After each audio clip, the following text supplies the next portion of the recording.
নমস্কার বন্ধুরা, chef Shrabani daily vlog চ্যানেলের পক্ষ থেকে সবাইকে স্বাগত জানিয়ে আজ আপনাদের সাথে আবারও একটা ভিডিও শেয়ার করতে চলেছি। আপনারা প্রথম থেকে পুরো ভিডিওটা শেষ পর্যন্ত দেখতে থাকুন। ভালো লাগলে একটা লাইক দিয়ে পাশে থাকুন ও বন্ধুদের সাথে শেয়ার করে দিন।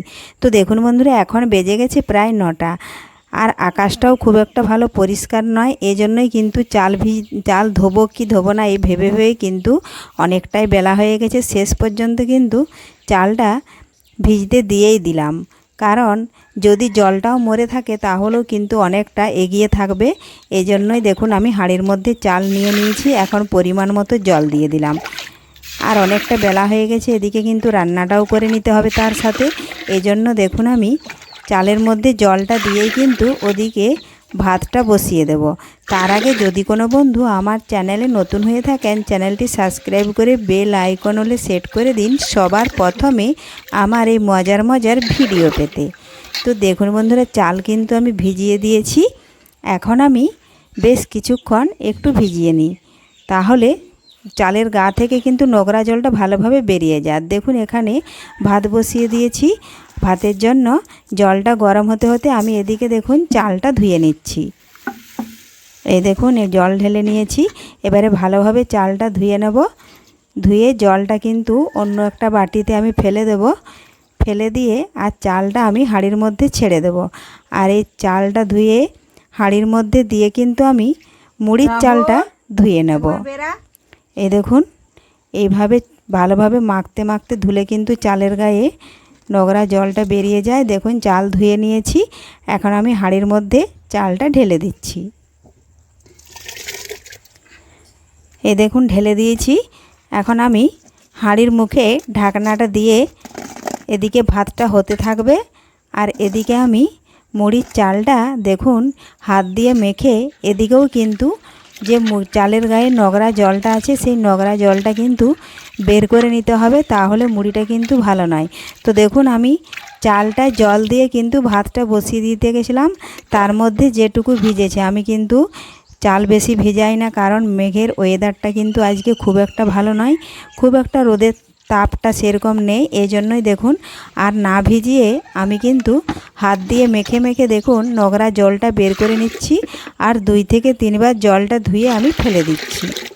এই দেখুন চালটা এইভাবে ধুয়ে ফেলে দেব। এই দেখুন চালটা ধুয়ে পরিষ্কার করে নিলে মুড়িটা কিন্তু খেতেও ভালো লাগে, আর মুড়িটা কিন্তু খুব পরিষ্কারও হয়। এই দেখুন চালটা কিন্তু ভিজে না, আর যেহেতু মেঘ মেঘ করেছে রোদ দেয় না, এই জন্য চালটা আর বেশি ভিজিয়ে লাভ নেই। একটু চালের গায়ে নোংরা জলটা বের করে নিতে হবে, এই জন্যই কিন্তু 2 থেকে 3 বার ভালোভাবে ধুয়ে নিলাম। এই দেখুন এখন একটা টকার মধ্যে আমি চালটা ছেঁকে নেব। এ দেখুন আবার জল দিয়ে দিচ্ছি। ওই একই রকমভাবে চালটা মাখতে হবে।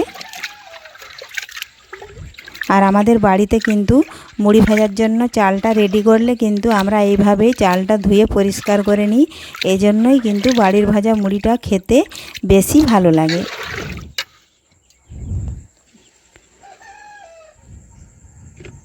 তো দেখুন বন্ধুরা চাল ধুয়ে ছেঁকে নিয়েছি, আর এখন দেখুন হাঁড়িটাতে আমি লবণটা মাখিয়ে নেব। তার জন্য দেখুন পরিমাণ মতো লবণ নিয়ে নিচ্ছি। লবণের পরিমাপটা কিন্তু আগের ভিডিওতে দেওয়া আছে, আজকে আর বলছি না, তাহলে ভিডিওটা কিন্তু অনেকটাই বড় হয়ে যাবে। এজন্যই দেখুন ডাইরেক্ট আমি লবণ দিয়ে দিচ্ছি।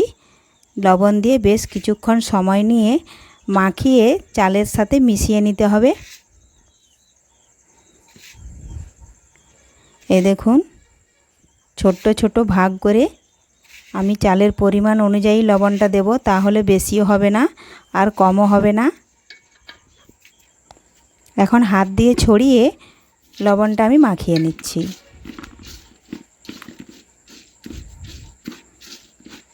খুব যদি রোদের তাপ দেয় তাহলে কিন্তু চালটা ভিজিয়ে নিতাম, আর খুব একটা রোদ দেয় না। আর এই যে লবণ মাখিয়ে আমি কিছুক্ষণ রেখে দেব, তাতেই কিন্তু চালটা অনেকক্ষণ ভিজে যাবে।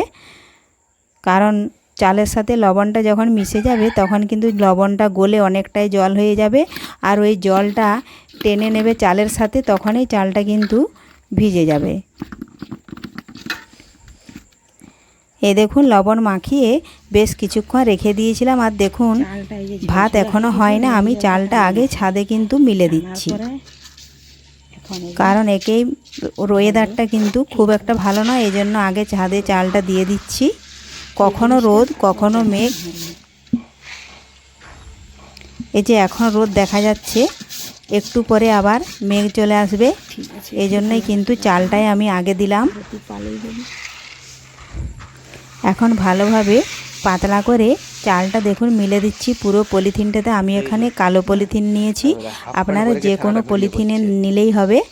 দেখুন পাতলা পাতলা করে চালটা মেলে দিয়েছি। এখন আমি চলে যাব নিচে।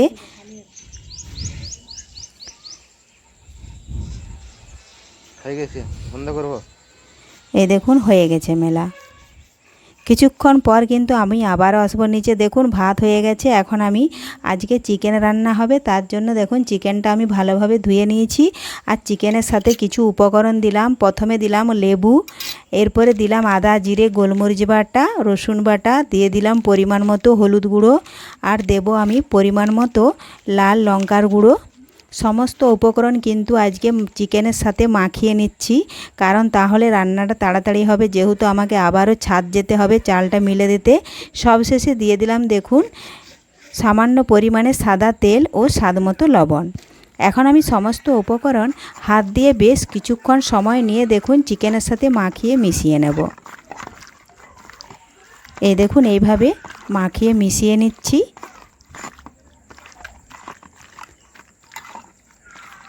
দেখুন বন্ধুরা ভালোভাবে মাখিয়ে নিয়েছি।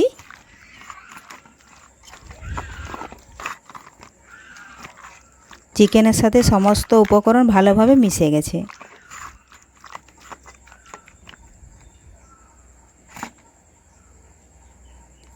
এখন এদিকে উনুন ধরিয়ে কড়াইটা বসিয়ে দিয়েছি, পরিমাণ মতো দিয়ে দিলাম সাদা তেল।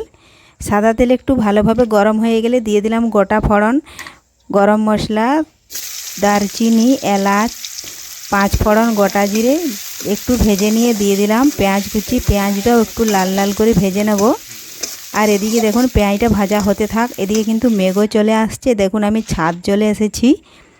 ছাদে এসে চালটা দেখুন একটু আবারও উল্টে দেব, কারণ উপরের চালগুলো অনেকটা শুকিয়ে গেছে আর নিচের চালগুলো কিন্তু ভিজে আছে।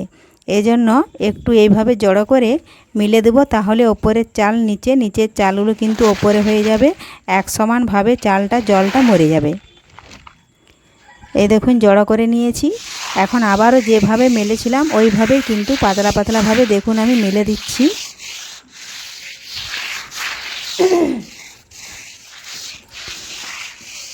এই দেখুন মিলে দিয়েছি।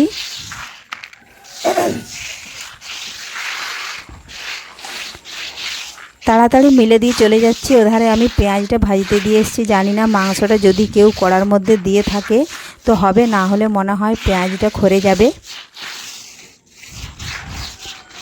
তো দেখুন বন্ধুরা মিলে দিয়ে আমি নিচ চলে আসি। এখানে এসে দেখি চিকেন কিন্তু কড়ার মধ্যে দিয়ে দিয়েছে। আর দেখুন আগে থেকে আলুগুলো ভেজে রেখেছিলাম, আলুগুলোও কিন্তু চিকেনের মধ্যে দিয়ে দিলাম। দিয়ে বেশ কিছুক্ষণ একটু রান্না করে নিচ্ছি। যেহেতু আমার সমস্ত উপকরণ চিকেনের সাথে মাখিয়ে নিয়েছিলাম, এজন্যই দেখুন তাড়াতাড়ি হয়ে যাচ্ছে। সবশেষে দিলাম একটু লাল লঙ্কার গুঁড়ো। একটু ভালোভাবে নাড়াচাড়া করে মিশিয়ে বেশ কিছুক্ষণ আমি একটু কষে নিচ্ছি।